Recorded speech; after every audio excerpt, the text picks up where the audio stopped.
Pagi ini saya dapat kunjungan dari Pak Menteri Desa dan Pak Wamen serta Dirjen dan ada tenaga ahli staf desa khusus, di mana kami membicarakan bagaimana mensinergikan antara kejaksaan dengan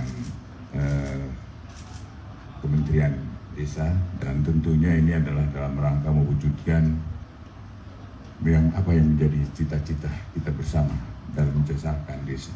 Untuk itu kami persilakan Pak Menteri untuk menyampaikan apa yang tadi kita lihat. Baik, terima kasih Pak Jaksa Agung Republik Indonesia. Assalamualaikum warahmatullahi wabarakatuh. Pagi ini kami lengkap dari Kementerian Desa dan PDT. Saya didampingi oleh Pak Wamen, Pak Sekjen, tadi Pak Dirjen, staf khusus, datang secara khusus ke Kejaksaan Agung Republik Indonesia dalam rangka melanjutkan kerjasama dan koordinasi selama ini. Jadi perlu kami sampaikan sebelum kami datang ke sini, beberapa bulan terakhir ini sebanyak kepemimpinan kami di Kemendes, luar biasa support dari Kejaksaan Agung Republik Indonesia, di mana ada aplikasi khusus dari Kejaksaan Agung Republik Indonesia, itu aplikasi Jaga Desa, di mana Jaga Desa ini adalah aplikasi yang sangat membantu para kepala desa untuk melaporkan secara langsung tentang persoalan-persoalan yang ada di desa. Dan ini bagian dari pembinaan sekaligus pencegahan terhadap hal-hal yang tidak kita inginkan terhadap pengelolaan dana desa yang kalau totalnya se-Indonesia sangat besar. Bayangkan selama 10 tahun terakhir dana desa itu ada 610 triliun, dan tahun ini, tahun 2025 ada 71 triliun. Nah, oleh karena itu kami dari Kementerian Desa dan Pembangunan Daerah Tertinggal perlu melakukan kolaborasi dengan aparat penegak hukum, karena bagaimanapun tangan kami tentu tidak sanggup secara sendirian untuk memastikan bahwa rupiah per rupiah dana itu benar adanya dimanfaatkan untuk kesejahteraan rakyat dalam rangka untuk mengimplementasikan Astacita Bapak Presiden Prabowo yang ke-6, yaitu membangun dari desa dan dari bawah untuk pemerataan ekonomi dan pemberantasan kemiskinan.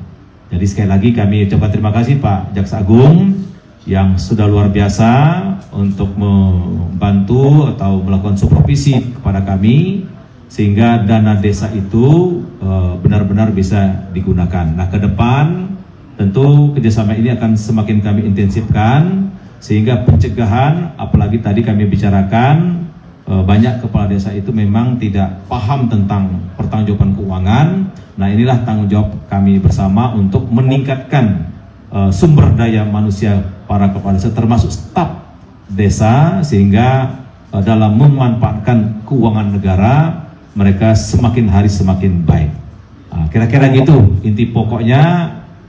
Sekali lagi kami datang ke sini mengucapkan terima kasih yang besar-besarnya kepada Pak Jaksa Agung dan jajaran, karena setelah sungguh-sungguh dan tanpa kenal lelah membantu Kementerian Desa dan Pembangunan Daerah Tertinggal melalui program Jaga Desa, yaitu ada website atau aplikasi yang sangat berguna di tingkat desa, dan ini sifatnya online, bagus sekali.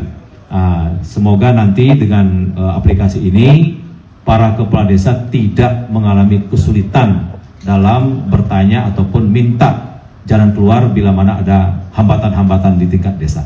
Betul, kami tadi juga mendiskusikan dengan Pak Jaksa Agung dan jajaran bahwa hasil evaluasi kami beberapa tahun terakhir, terutama tahun 2024, banyak penyimpangan dana desa, diantaranya ada oknum kepala desa yang menggunakan untuk judi online atau ada juga untuk kepentingan lain, ya, sehingga ya tahun lalu bukan tahun sekarang ya, atau ada website fiktif. Tadi juga kami bicarakan dan kami juga minta ini disupervisi atau didalami oleh pihak kejaksaan sehingga ada efek jera para oknum kepala desa itu tidak mengulangi, dan yang belum melakukan jangan sampai melakukan. Inti pokoknya kami mohon support semua aparat penegak hukum, karena bagaimanapun kami hanya bisa menyampaikan temuan-temuan,